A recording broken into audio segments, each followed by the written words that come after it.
ब्रेकनंतर बघूयात एक महत्त्वाची बातमी। स्थानिक स्वराज्य संस्थांच्या निवडणुका ठरलेल्या वेळेतच होणार, निवडणुका पुढे ढकलण्यास निवडणूक आयोगाने नकार दिलाय। या महिन्याच्या अखेरीस निवडणूक कार्यक्रम जाहीर होण्याची शक्यता आहे। महिन्याअखेर आचारसंहिता लागू होण्याची शक्यता आहे। नगरपालिका निवडणुकानंतर जिल्हा परिषद पंचायत समित्यांची निवडणूक लागणार असल्याची माहिती आहे। विरोधकांच्या शिष्टमंडळाने या संदर्भात निवडणुका पुढे ढकलण्याची मागणी केलेली होती, मात्र निवडणूक आयोगाने नकार दिलाय। बीडच्या महाएल्गार सभेमध्ये ओबीसींच्या छगन भुजबळ बोलतायत, थेट जाऊया। म्हणून सगळ्यांनी प्रत्येक समाजाच्या काही निवडणुकांनी शांततेने बोला। अनेक टाइमचे आमचे जे लोक ते आमच्यावर नाराज होतात, आम्हाला बोलवलं नाही, तमुक नाही। काही लोक म्हणतात की आमचा फोटो छापला नाही, आम्हाला बोलवलंच नाही। मला त्या सगळ्यांना सांगायचं आहे, अधिकार की लड़ाई में निमंत्रण नहीं भेजे जाते।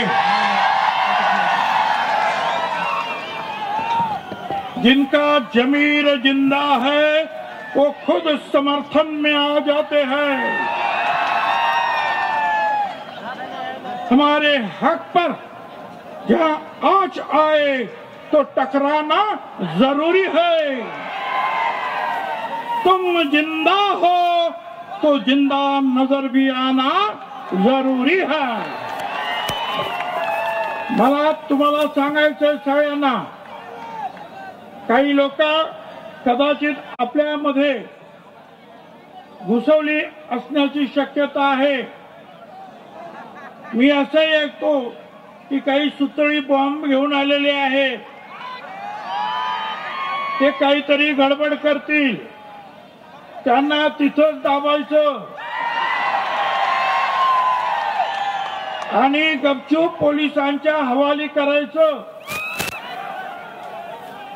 तुम्ही कुणीही इकडे तिकडे बघायचं नाही, शांततेनं आपले नेते लोक काय सांगतात ते ऐकायचं आणि नेते लोकांनी सुद्धा आपले विचार जे आहे हे कमीत कमी शब्दामध्ये लोकांपर्यंत पोहोचवावे, एवढी मी आपल्या सगळ्यांना तुम्हालाही विनंती करतो। स्टेजवरचे आमचे सगळे जे नेते सगळ्यांना विनंती करतो। धन्यवाद।